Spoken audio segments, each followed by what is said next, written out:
merci encore au groupe de louanges, combien Dieu est grand et on veut vraiment le témoigner. Dieu est grand, Dieu est puissant. Même quand il ne répond pas à ma prière, il reste un Dieu grand. Dieu n'est pas grand parce qu'il répond à ma prière. Dieu est grand parce qu'il est grand. Et un jour dans l'éternité, on dira, Seigneur, tu n'as pas répondu à ma prière, mais là je vois que tu es grand. Alléluia. Dieu est grand. On veut vraiment le bénir pour qui il est et pas pour ceux qu'il me donne toujours. On veut bénir Dieu pour qui il est. Et ça fait toute la différence dans notre louange. Même dans la maladie, même dans la souffrance, même dans... J'ai prié pour des gens de ma propre famille. Ma maman était sur un lit, en train de mourir. J'ai prié, Seigneur, sauve-la, Seigneur, sauve-la, Seigneur, sauve-la, Seigneur, elle a tellement souffert toute sa vie, sauve-la. C'était son temps et Dieu l'a repris, ça a été dur. On a prié pour mon beau-père, Seigneur, fais le miracle, fais le miracle. C'est des situations des fois qu'on ne comprend pas, mais Dieu reste grand. Dieu reste grand. Et on veut croire qu'il a tout entre ses mains et qu'il y a des choses qu'on ne comprend pas, mais que lui sait. C'est ça qui fait toute la différence. C'est vrai qu'il y a la tristesse, c'est vrai que c'est dur, mais je sais qu'un jour mes yeux verront mon Rédempteur. On le verra et tout sera différent. Alors ce soir, je crois que les enfants sont déjà partis à l'école du dimanche. Ce soir, on a la joie d'avoir avec nous donc David Tresser. On a l'habitude de le voir courir à gauche, à droite, à gauche, en haut, en bas, avec quelque chose en main. Mais aujourd'hui, on va le voir avec la parole de Dieu. Donc je vais inviter David à venir. Donc on va l'encourager. Et que Dieu bénisse vraiment sa parole ce soir. Que Dieu te bénisse, David.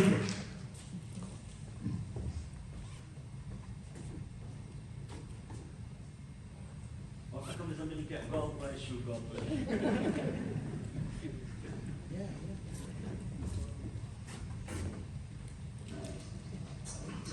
Est-ce qu'on m'entend? Oui. Bonjour à tous.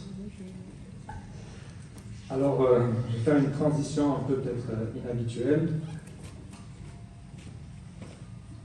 Il y a trop de gain, Francesco. Ça va, c'est. Merci. Donc, une transition un peu inhabituelle. Voilà, merci à Paolo qui me donne l'opportunité de pouvoir apporter la parole aujourd'hui. Mais je veux aussi remercier les personnes qui travaillent dans l'ombre et que voilà, quand tout va bien, ils font partie des meubles du décor et on ne les voit pas, on ne pense pas à eux, mais leur travail est important et c'est aussi grâce à eux que je peux être là, présent devant. C'est tous ceux qui œuvrent pour permettre que tout ici soit installé et que vous puissiez m'entendre et qui sont là semaine après semaine dans un roulement à l'installation, avec la projection, Giuseppe qui est responsable de la projection, avec Milena et Rocco et Elisa qui aide aussi, et Elisa qui nous aide aussi avec toutes les affiches pour les annonces le dimanche. C'est aussi la Sono, Francesco, Fabio Cortello, que j'ai cru pas voir, je ne le vois plus, il est juste devant moi, et moi-même. Encore à la lumière, Lévi, qui est responsable aussi et qui s'occupe aussi en binôme avec Michael de la vidéo, les enregistrements que vous pouvez voir quand vous n'êtes pas présent au culte. C'est encore l'installation de tout ça, avec Eric comme responsable, qui est accompagné de Michael et Johanna, et du plus jeune serviteur dans l'église. Ça fait déjà 3 ans qu'il nous aide. Il a aujourd'hui 7 ans, mais il a commencé, il avait déjà 4 ans, que 4 ans. Et il aidait simplement en amenant, commençant par amener les pieds de micro, les pupitres, et il ne s'est pas posé la question, il a juste suivi ses parents, ses modèles, et il ne s'est pas posé de question en lien avec le message de Paolo il y a 2 semaines. Est-ce que je suis capable de le faire, etc., etc. Bref. Donc, je veux remercier toutes ces personnes et vous comprenez qu'avec un si petit nombre à l'installation, l'équipe ne va pas pouvoir tenir bien longtemps à installer tout le matériel qu'il faut et on aime bien avoir un bon groupe de louanges, donc il y a besoin de personnes. Et on va les remercier ce matin pour le travail qu'ils font.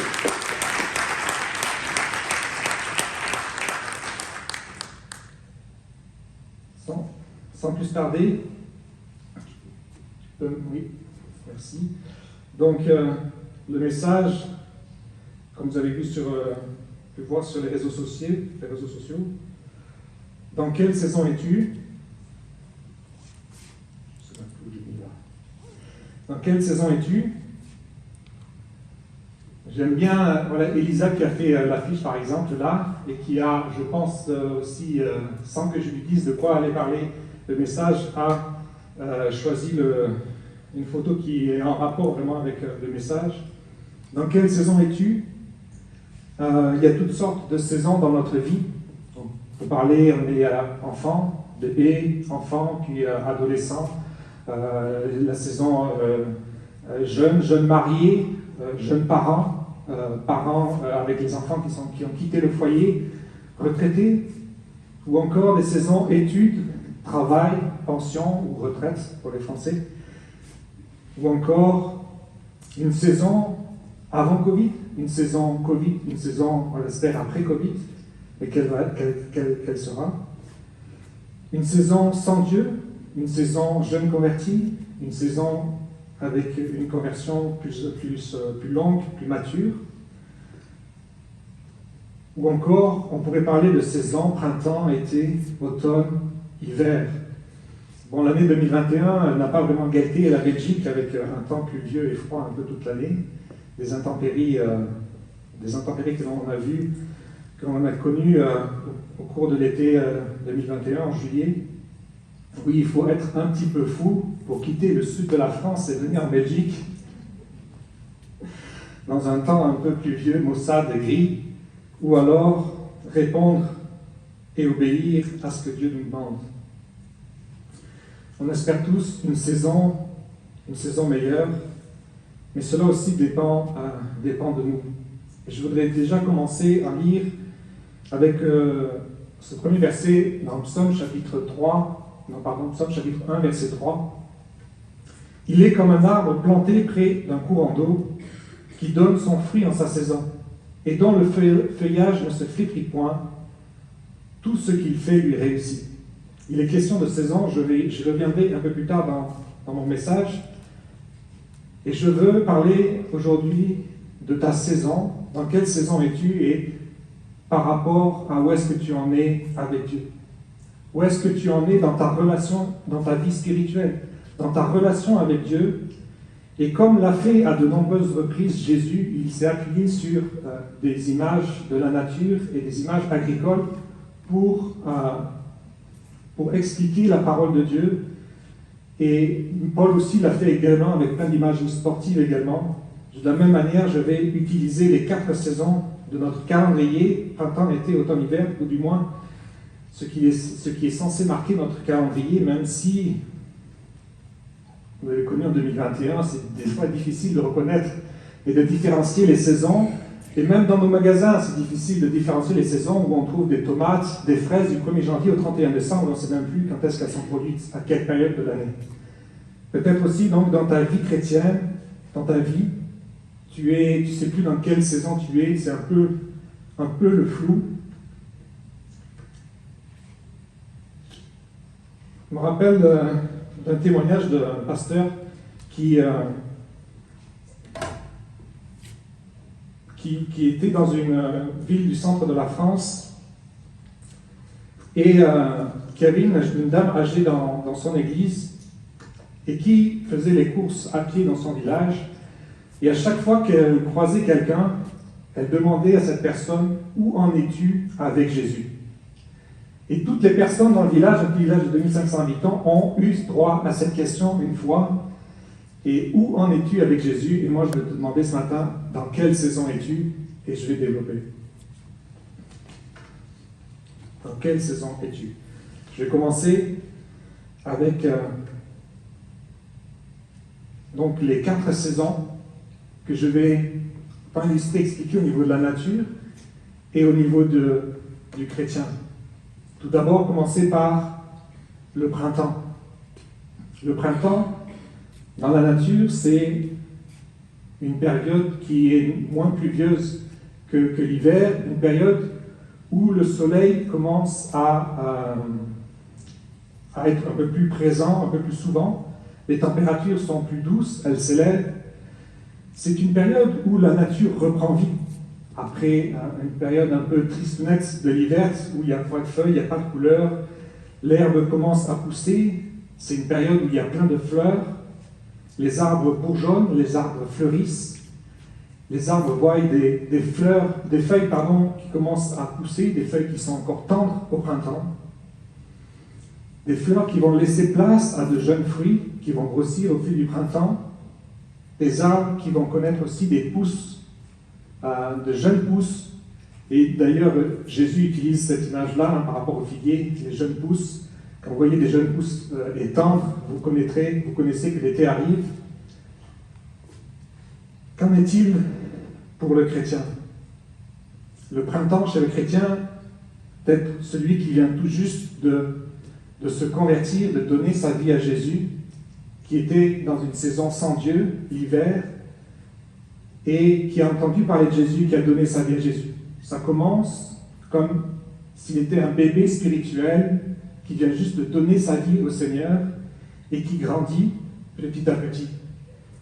Par l'œuvre du Saint-Esprit, commence une œuvre de transformation dans sa vie, l'amenant à la conversion.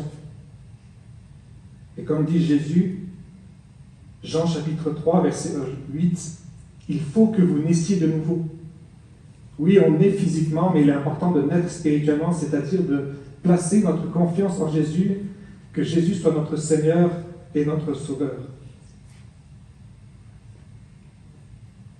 Naître spirituellement en Jésus, que Jésus commence une œuvre de restauration par le Saint-Esprit, une œuvre de guérison, une œuvre de transformation. Le printemps, le chrétien, il grandit vite, mais il reste fragile parce qu'il a peu de connaissances. Il doit pleinement placer sa confiance en Dieu. Le jeune chrétien, il est plein de vie, plein de fougue, plein de feu. Il témoigne autour de lui, et on voit de nombreuses aussi images, des histoires dans le Nouveau Testament avec Jésus, qui, même s'il dit aux gens qui viennent de ne pas témoigner, les gens ne peuvent pas s'empêcher de témoigner, et il y a de plus en plus de personnes qui viennent partout où il va, preuve qu'il y a eu des témoignages. Le jeune chrétien, c'est quelqu'un qui va témoigner de ce que Jésus a fait dans sa vie. C'est un chrétien qui est en train de devenir bouillant pour Dieu. Je fais référence notamment à Apocalypse chapitre 3, verset 14, et l'église de Laodicée, et j'y reviendrai plus tard. Après le printemps vient l'été. L'été qui, dans la nature, est, normalement, une période avec moins de pluie, une période qui est normalement plus chaude également, c'était en Belgique en 2021, où l'on est passé peut-être du printemps à l'automne sans connaître de différence. C'est une période où les arbres sont bien développés. Les arbres sont beaucoup plus vigoureux, pleins de vie. Les feuilles tendres du printemps ont durci. Les jeunes tiges qui ont poussé ont également durci, se sont rigidifiées. Les fruits se sont développés et arrivent à maturité. Les arbres sont donc moins sensibles aux différents aléas, et j'y reviendrai. Pour le chrétien est aussi censé passer du printemps à l'été, ou devrait du moins. 1 Corinthiens chapitre 3, verset 2. « Je vous ai donné du lait, non de la nourriture solide, car vous ne pouviez la supporter, et vous ne pouvez pas même à présent, parce que vous êtes encore charnels. » Ou encore, Hébreux chapitre 5, verset 12. « Vous, en effet, qui depuis longtemps devriez être des maîtres, c'est-à-dire matures dans la foi, vous avez encore besoin qu'on vous enseigne les premiers rudiments des oracles de Dieu. Vous en êtes venus à avoir besoin de lait et non de nourriture solide. C'est-à-dire, d'autres termes, nous devons grandir et pas simplement rester des bébés spirituels. Un bébé, on lui donne pendant un temps le lait maternel, et après on diversifie la nourriture et on lui donne des aliments solides. Enfin, normalement, il n'est pas au lait maternel toute sa vie. Il en est de même pour le chrétien. Le chrétien doit passer de printemps à l'été, doit mûrir spirituellement, grandir. Le chrétien en été, c'est un chrétien qui a une vie de disciple, qui met en application les enseignements, qui grandit en maturité, qui a une foi plus ferme et qui devient de plus en plus inébranlable. On y reviendra. Il porte du fruit, un fruit plein de vie, un fruit qui attire les autres à Jésus. Il fait plus facilement face aux aléas de la vie, pas juste grandir en connaissance, mais approfondir sa relation personnelle avec Jésus. En lien avec Psaume 3, j'y reviendrai plus loin. Et encore, un chrétien en été, c'est un chrétien qui est bouillant pour Dieu. Encore référence à Apocalypse, chapitre 3, verset 14, j'y reviendrai avec l'automne. Naturellement, après l'été, dans la nature vient l'automne. L'automne dans la nature, c'est une période où les températures baissent, où les pluies deviennent aussi de plus abondantes. Généralement, que dans ma région, en France, c'est la période automnale. Il tombe la moitié de la pluviométrie annuelle juste pendant la période de l'automne. Et c'est une période où la sève dans les arbres ralentit, qui fait que les feuilles vont changer de couleur et vont tomber. C'est une période où les fruits ont été ramassés, par exemple l'été, avec par exemple les cerises, les pêches, les abricots, les fruits ont été ramassés ou sont en train d'être ramassés, comme les pommes, les poires, les raisins, les kakis, etc. Les kiwis. J'entends les Siciliens déjà me dire, mais il y a les olives et les agrumes qu'il y a en hiver, mais c'est le sud de la France, sud de la France, ou l'Italie, ou la Sicile, mais ici en Belgique, on n'en a pas ça, et il y a peu de fruits l'hiver. Généralement, c'est des fruits, c'est l'été, un peu à l'automne. En tout cas, voilà, l'automne, c'est les feuilles changent de couleur et commencent à tomber. C'est une période qui commence à devenir aussi plus tempétueuse, une période où il y a plus de tempêtes. Je vais revenir dans ma deuxième partie. Pour le chrétien, l'automne, si pour la nature, passer de l'été à l'automne, c'est la suite logique, pour le chrétien, passer de l'été à l'automne ne devrait pas être. Parce que l'automne, chez le chrétien, c'est celui qui se nourrit moins de la parole de Dieu. C'est-à-dire, dit autrement, qui passe moins de temps dans la lecture de la Bible, qui passe moins de temps dans la prière, qui commence à moins venir à l'église, aux études bibliques, aux réunions de prière, ou que l'église où Jésus n'est plus tout le temps la priorité. C'est un chrétien qui commence à porter moins de fruits, à moins témoigner, à moins parler de Dieu, qui commence à faire des compromis, avec ce que par exemple je viens de dire au-dessus, compromis avec des activités, des loisirs, le travail peut-être, qui prennent plus de place que l'Église.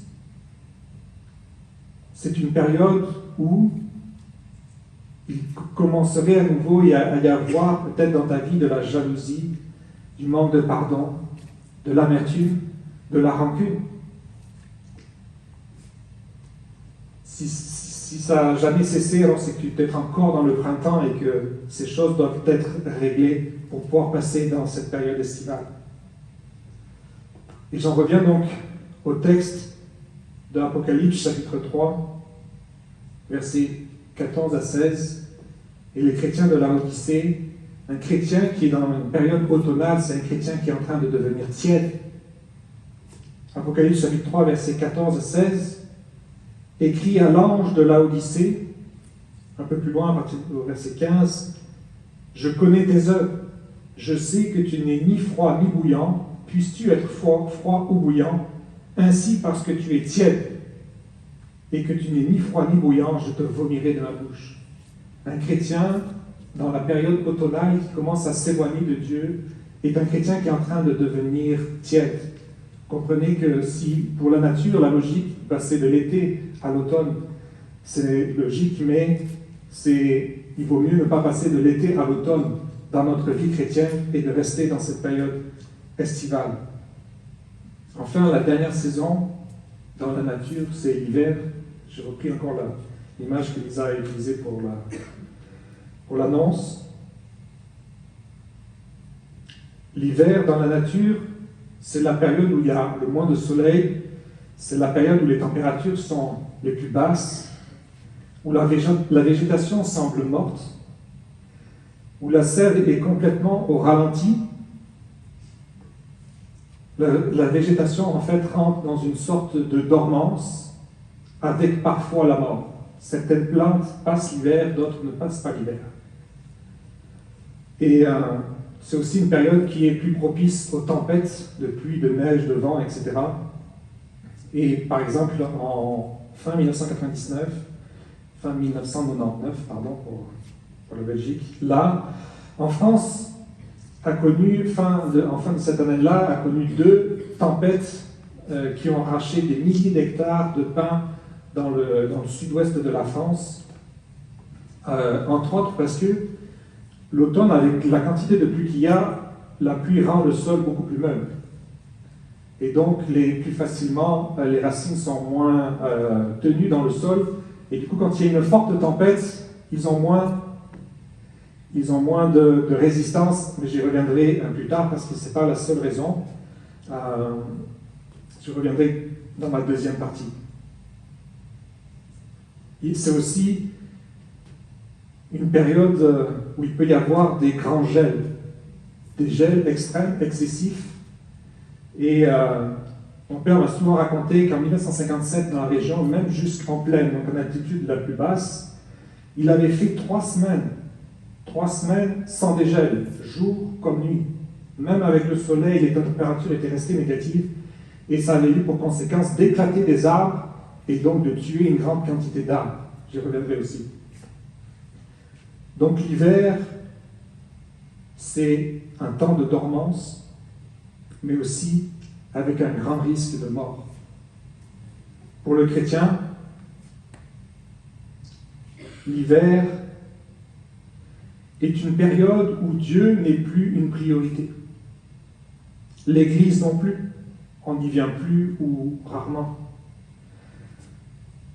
Une période où la lecture de la Bible et la prière sont presque inexistantes ou inexistantes. Une période peut-être où tout va bien financièrement, tout va bien au niveau de la santé, alors tu te dis peut-être j'ai plus besoin de Dieu.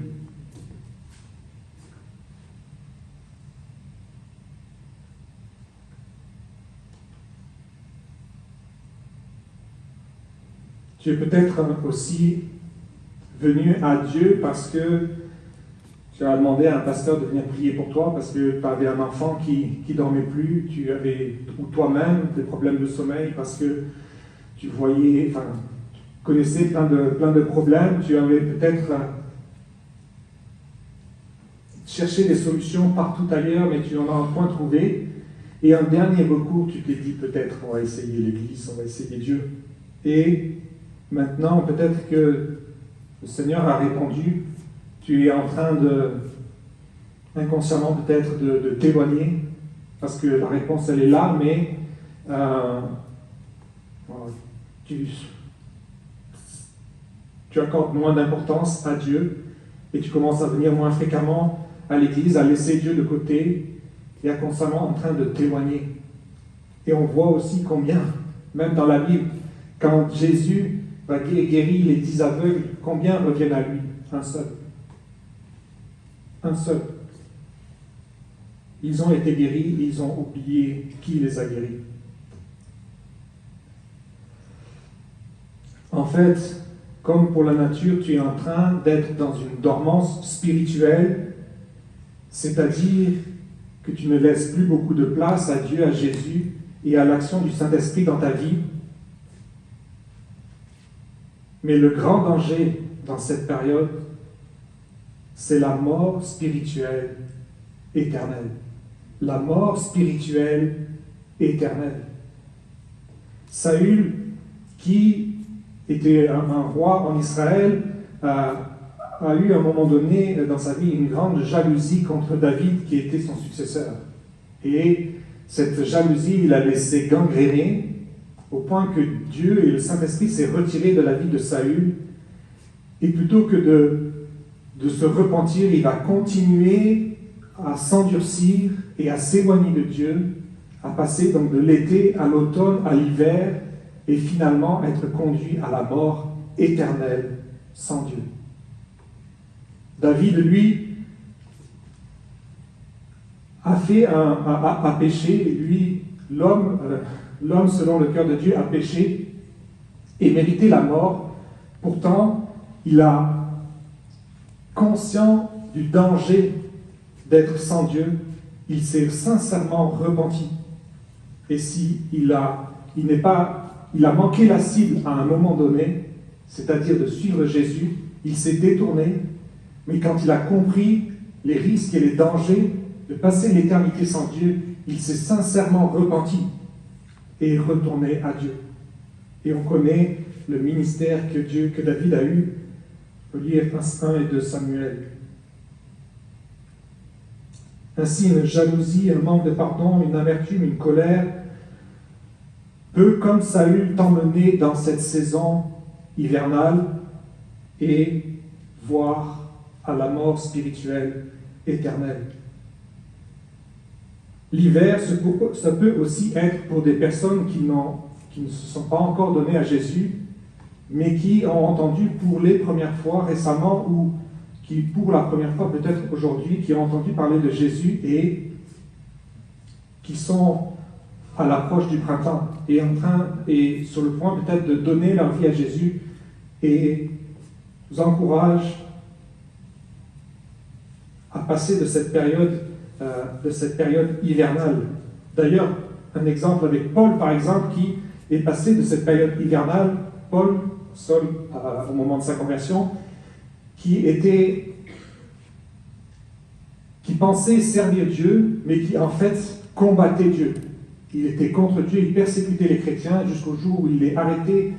Et il fait une rencontre avec Jésus sur le chemin de Damas et qu'il va rencontrer personnellement Dieu. Il va passer de l'hiver sans Dieu au printemps, jeune converti, et avec tout son ministère qu'on connaît, là, où il va rester dans cette période estivale.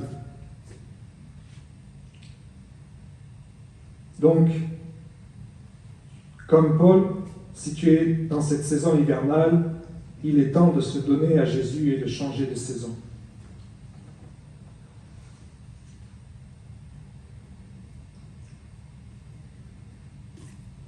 Mais les saisons, les 4 saisons que l'on vient de voir, voilà, il y a aussi des aléas. Il y a des différentes choses qui arrivent dans cette saison, qui peuvent aussi arriver dans nos vies. Alors l'objectif, c'est de ne pas citer tous les aléas qu'il existe au niveau en saison, hors saison, tant au niveau de la nature que chez le chrétien, mais d'en voir, car bien trop nombreuses, mais d'en voir quelques-unes.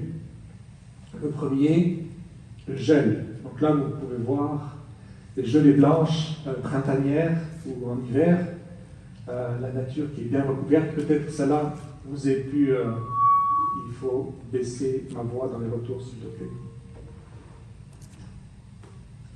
Une peut-être plus familière où le matin vous devez dégivrer votre voiture.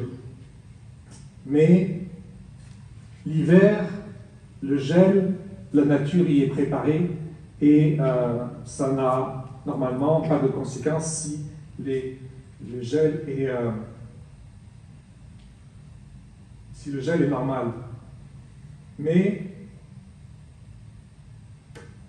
comme je vous disais tout à l'heure avec cet exemple, en 1957, où dans ma région, il y a eu 3 semaines sans dégel, de température négative, autant le jour que la nuit, ce qui a eu pour conséquence que le froid est rentré de plus en plus profond dans l'arbre. Je ne sais pas si vous avez essayé de mettre une bouteille d'eau au frigo, mais l'eau gonfle avec le gel, et votre bouteille, elle éclate. C'est la même chose avec les arbres. Le gel est rentré tellement profond dans les arbres qu'il a eu pour conséquence d'éclater les arbres. Les arbres ont éclaté. Et cette année-là, il y a une quantité d'arbres qui sont morts parce qu'ils ont été éclatés par le gel. Chez le chrétien qui s'est refroidi ou qui est rentré en dormance spirituelle, il y a vraiment le danger d'une mort spirituelle qui le guette. Pour quelqu'un qui n'a pas encore donné sa vie à Jésus, il est encore temps. Il est encore temps de le faire. Parce que la mort peut frapper à tout moment. Parce que le retour de Jésus peut être à tout moment. Et en effet, tout à l'heure ou demain, il sera peut-être trop tard. Il est encore temps. Le gel hors saison, on peut connaître les gelées tardives au printemps, qui peuvent avoir des conséquences, par exemple de geler les fleurs, comme on voit sur cette photo-là. Et la conséquence, c'est qu'une fleur gelée, il n'y a pas de fruits. En hiver, sur les schémas de droite, vous avez le cycle d'une floraison normale qui amène jusqu'au premier fruit. Oups. Là en haut à gauche, ça c'est un bourgeon qui est à l'état pendant l'hiver. Un bourgeon qui est bien fermé et qui résiste au gel. Parce qu'il ne bouge pas, c'est sa période, il résiste au gel. Mais quand le printemps arrive, il commence à s'ouvrir de plus en plus, jusqu'à ce que la fleur soit complètement ouverte. Alors au début c'est moins fragile, mais plus il s'ouvre et plus il est fragile au gel. La fleur est fragile.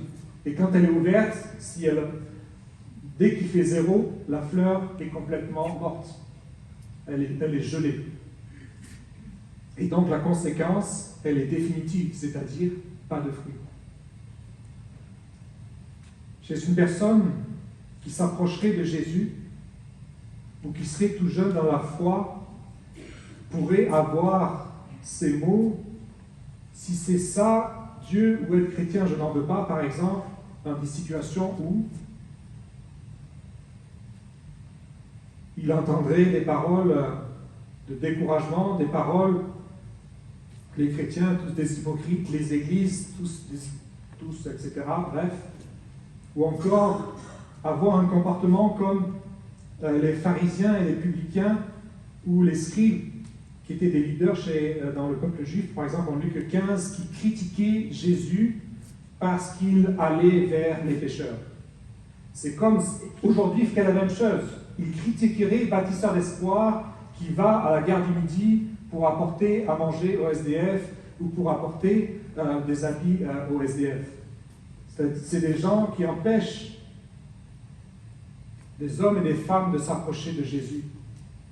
Il y a eu une parole tout à l'heure prophétique pendant notre temps de prière avec le staff, et cette prière, était par rapport avec l'histoire de Bartimée, qui rejoint ce que j'avais écrit moi, où Bartimée voulait s'approcher de Jésus, mais il y a des hommes qui essayaient de l'en empêcher.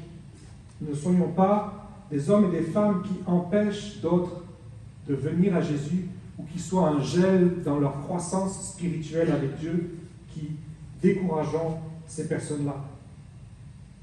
Le gel peut être aussi pour ces personnes, alors qu'ils sont tout fraîchement avec Dieu, qui sont tout jeunes convertis, et passés par une épreuve de deuil, de maladie, peut-être de rejet dans la famille, et qui pourraient se décourager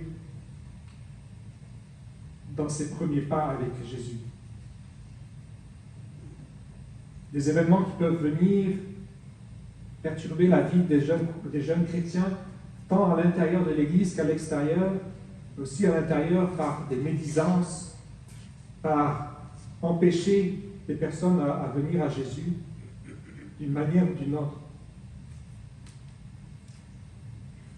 Un jeune chrétien qui se convertit est le fruit d'une évangélisation d'un autre chrétien. Je parle d'évangélisation au sens large, pas juste prêcher la parole, mais aussi témoigner témoigner peut-être de notre vécu, mais aussi notre témoignage quotidien, c'est-à-dire comment nous vivons ce que nous disons. Est-ce que ce que nous faisons parle plus que ce que nous disons? Mais le gel peut être aussi chez un chrétien qui est affermi, et le gel pourrait être la personne elle-même, c'est-à-dire moi-même qui gèle moi-même. Je m'explique. Et je reviens au message que Paolo a dit ces 15 derniers jours, ces 2 derniers dimanches. Par exemple, Dieu nous donne des talents, mais on les empêche de fructifier. Et pour revenir à ma transition que j'avais dit avant le message, Seigneur, demander au Seigneur, Seigneur, est-ce que je dois servir pour aider à installer par exemple, et penser que le Seigneur dit non. Yoni, il n'a pas passé du temps à genoux pour demander, Seigneur, est-ce que je dois aider pour l'installation? Non. Il a suivi, et même, ça aussi c'est un témoignage qui me marque moi, quand la Bible dit soyez comme les enfants. Il passe deux dimanches parce qu'il est malade, il ne peut pas venir à l'église, le 3e, même si ce n'est pas son jour avec ses parents de venir. Maman, on va à l'église aujourd'hui, je veux installer. Je ne sais pas, lui, il ne gêne pas son talent. Est-ce qu'il a les capacités? Est-ce qu'il s'est dit, j'ai les capacités d'installer? Non. Mais il apprend. Ses parents lui montrent comment faire. Le Seigneur nous donne des talents, mais on les empêche de fructifier.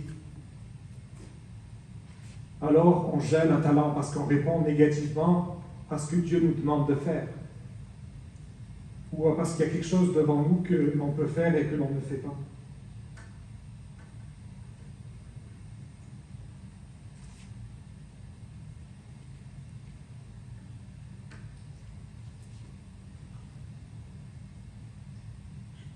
Le gel peut aussi laisser des traces. Par exemple, là on voit, vous voyez une toute petite auréole, ici tout autour, qui est le trace d'une gel juste après la floraison, quand le fruit est tout juste formé. Il y a eu probablement une toute petite gelée blanche, et ça a un peu abîmé le fruit, mais il y a eu une cicatrisation. Et parfois dans nos vies, peut-être on a répondu négativement à un appel de Dieu, à ce que Dieu nous a demandé, mais on a fini peut-être par céder et répondre positivement à Dieu, répondre à ce que Dieu nous demande, à son appel, finir finalement par obéir. La conséquence, c'est peut être des petites cicatrisations comme ça, parce qu'on a perdu du temps, ou parce qu'on est passé pendant tout ce temps qu'on a dit non à côté de certaines bénédictions. Un autre aléa, la grêle. Vous voyez, à gauche, dans une main des grelons, et à droite, je ne sais pas si voilà, la photo pas très très nette, mais on voit une vigne sans feuilles. Il ne reste plus que les tiges, toutes les feuilles ont été hachées par la grêle. Il reste, ici on voit au premier plan, quelques grappes de raisin, mais la grêle a tout arraché les feuilles. Si un grêlon tombe sur un petit fruit, juste quand il est au tout début de sa croissance, par l'impact, il pourrait le faire tomber. À un stade plus développé, si la grêle tombe sur le fruit, il pourrait avoir un impact important. Et si la cicatrisation a lieu, alors le fruit risque certes d'être déformé, mais il va arriver à maturité, mais déformé. Si le fruit est plus gros, plus proche de la maturité, alors peut-être qu'il va plus facilement résister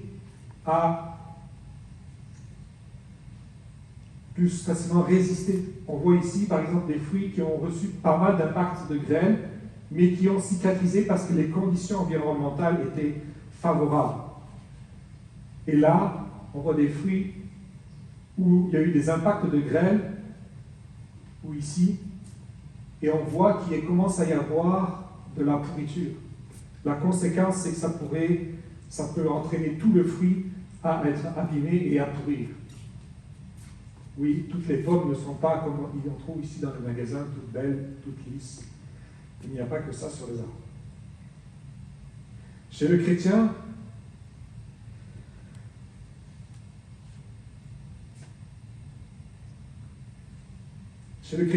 plus affermi, plus mature, il va plus facilement résister, oui, aux difficultés et aux épreuves de la vie, mais seulement si, et je fais le lien avec les conditions environnementales sont réunies, c'est-à-dire seulement si il remet ses fardeaux, ses difficultés, ses épreuves à Dieu.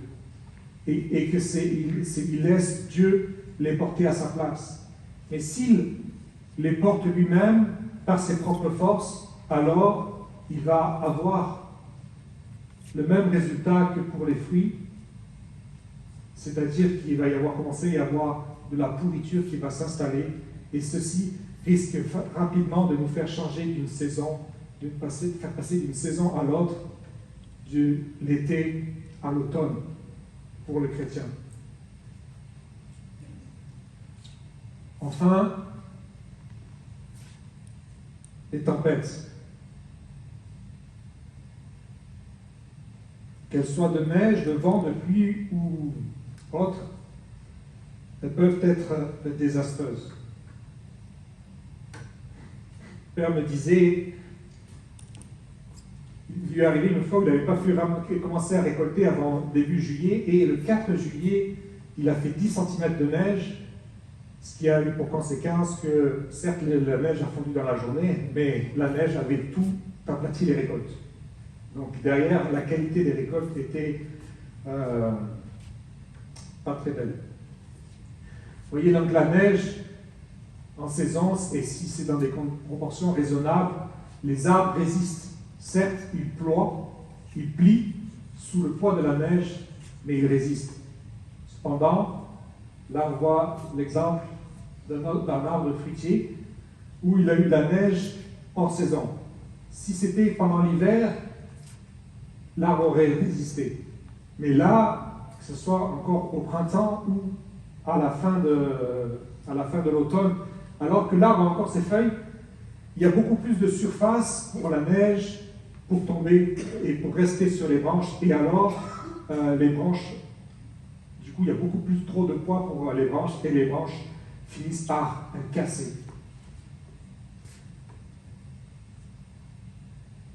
Si tu es dans ta vie chrétienne, alors que tu connais ces tempêtes, tu es dans une période estivale, alors tu résisteras plus facilement aux intempéries, aux difficultés et aux différents aléas de la vie. Mais si tu es déjà dans une saison automnale, tu résisteras moins facilement. Et comme cet arbre, tu pourrais casser sous le poids des épreuves.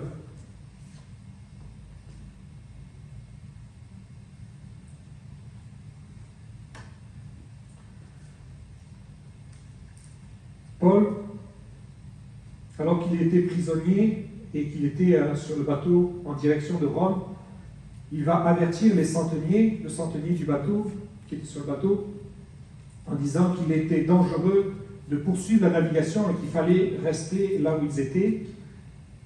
Mais le centenier a préféré écouter le pilote et le capitaine du bateau, et avec la conséquence que l'ensemble de la cargaison et de l'équipe du bateau a été complètement détruit.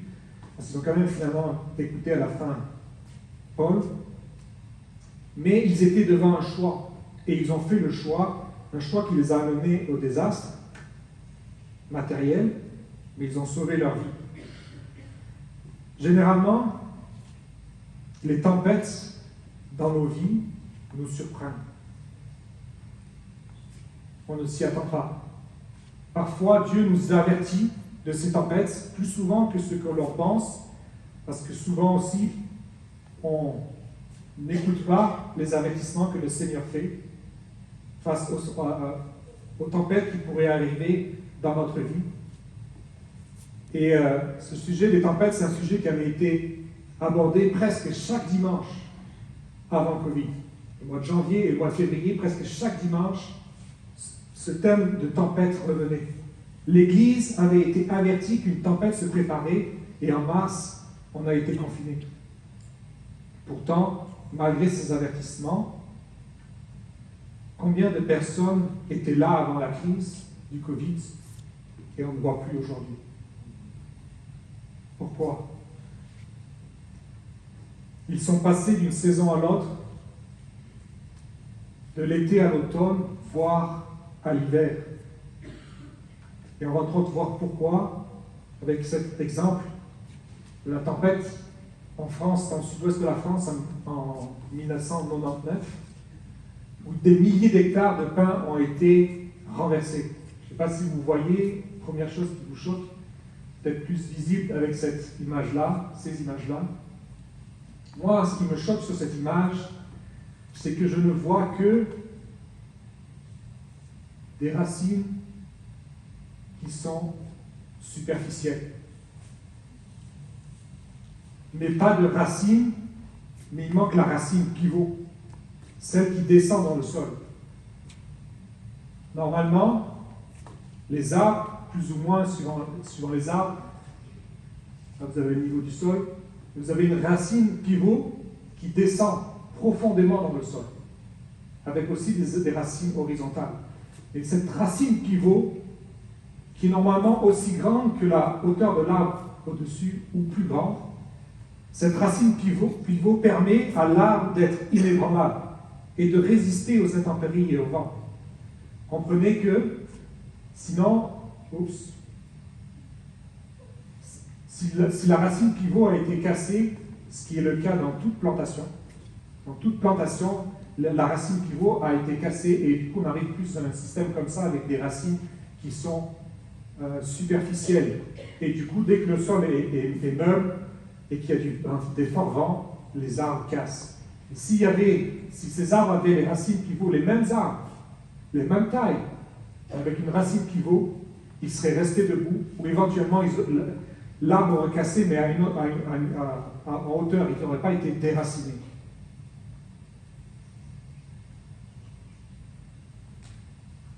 Un arbre qui a des racines profondes va résister plus facilement au vent et à la sécheresse. Et pour le chrétien, j'en reviens à mon verset que j'ai lu dans l'introduction avec le psaume chapitre 1, verset 3, qui dit « Il est comme un arbre planté près d'un courant d'eau, qui donne son fruit en sa saison et dont le feuillage ne se flétrit point. Tout ce qu'il fait lui réussit. » C'est-à-dire, l'eau dont il est question, l'eau de vie, c'est Jésus. Et parce qu'il a ses racines en Jésus, et pas juste des racines qui sont superficielles, alors que ces racines descendent profondément et s'étendent en profondeur en Jésus, qui est source de vie, il peut résister. Jérémie, chapitre 17, verset 8. Il est comme un arbre planté près des eaux et qui étend ses racines vers le courant. Il n'aperçoit point la chaleur quand elle vient et son feuillage reste vert dans l'année de la sécheresse. Il n'a point de crainte et il ne cesse de porter du fruit. C'est-à-dire le chrétien qui se laisse travailler par Jésus, qui enrichit sa relation avec Jésus et qui étend ses racines en Jésus, qui est source de vie, alors c'est un chrétien qui va résister aux tempêtes, qui va résister aux périodes de sécheresse dans la vie, aux difficultés. Mais qu'est-ce qui peut aussi peut empêcher cette racine pivot de descendre et de partir peut-être à l'horizontale comme ça, ce qui arrive aussi aujourd'hui dans les sols, avec l'ultra-mécanisation dans l'agriculture. Il y a 20 cm du sol qui est travaillé et au-dessus, avec les tassements des véhicules lourds, de plus en plus lourds, les racines n'arrivent plus à descendre. Et aujourd'hui, les vignes, normalement les racines des vignes, ça fait plusieurs mètres, ça descend à plusieurs mètres. Aujourd'hui, des chercheurs ont fait un chercheur a fait des études de sol, et le constat, c'est que les pieds de vigne sont comme ça. La racine pivot, au lieu d'être descendue, elle est partie à l'horizontale. Pourquoi? Parce que le sol est dur. Il est de même chez le chrétien. Un chrétien qui a un cœur endurci, un chrétien qui a encore un manque de pardon, de l'amertume, de la colère, de la rancune, de la jalousie, etc., va empêcher les racines de descendre et de s'ancrer en Jésus. C'est des racines qui vont rester superficielles, des racines qui ne vont pas lui permettre de résister aux différentes tempêtes et aux différents aléas dans la vie. Alors, printemps, été ou automne, étends tes racines en Jésus, et tu résisteras alors aux différentes tempêtes de ta vie, aux différentes périodes désertiques que tu pourrais connaître dans la vie. Tu pourras aussi faire face aux faux enseignements. Paulo en a présenté quelques-uns les mercredis. Venez aux études bibliques, c'est vraiment important.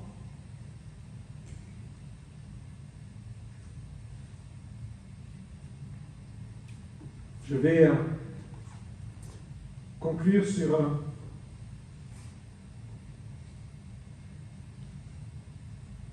le message. On a vu 4 saisons. Le printemps, jeune converti, en pleine croissance, plein de feu,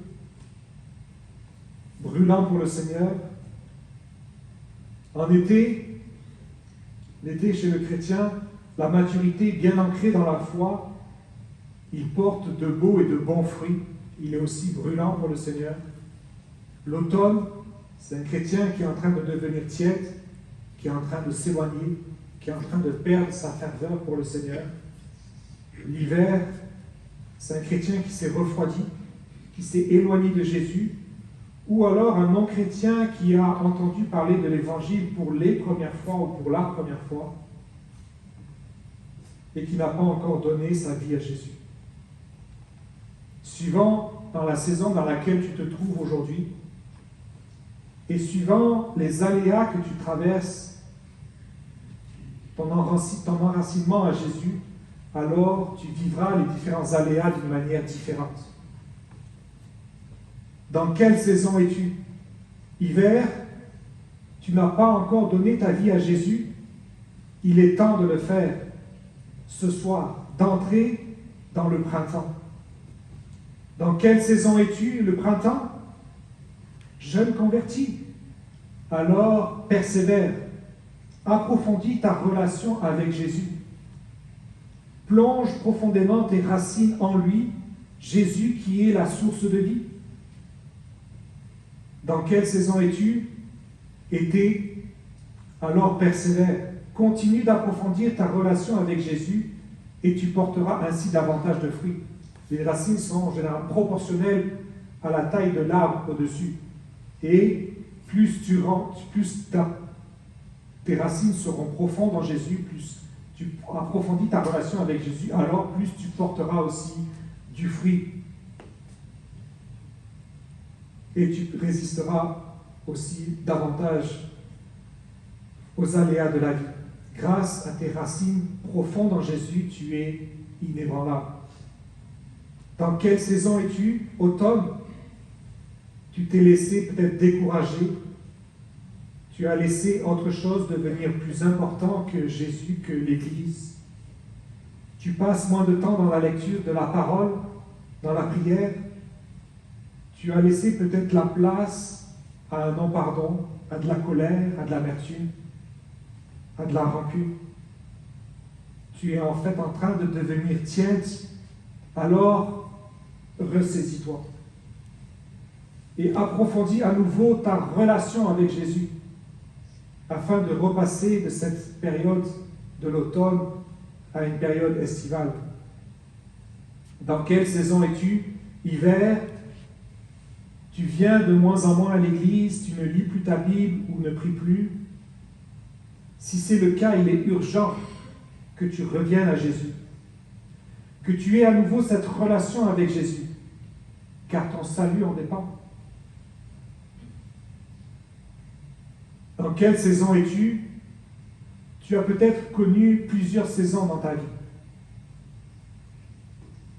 dont peut-être l'automne et ou l'hiver, après la conversion, je parle. Mais surtout, tu ne veux pas reconnaître ou revivre ces saisons d'automne et d'hiver dans ta vie, mais rester ou revenir dans cette saison estivale. Dans quelle saison es-tu? Ou plutôt, dans quelle saison sont ceux qui sont autour de moi, afin d'être non pas, entre guillemets, une pierre d'achoppement pour ceux qui sont dans des saisons différentes autour de moi, mais être une source d'encouragement pour ceux qui ne sont pas dans la période estivale, mais qui sont dans la période du printemps ou dans la période de l'automne et de l'hiver, et que vous soyez des sources d'encouragement pour que tous ensemble nous puissions être et avancer tous dans la période estivale. Dans quelle saison es-tu? Je t'invite à fermer les yeux et à méditer sur cette parole du Seigneur ce soir. Dans quelle saison es-tu?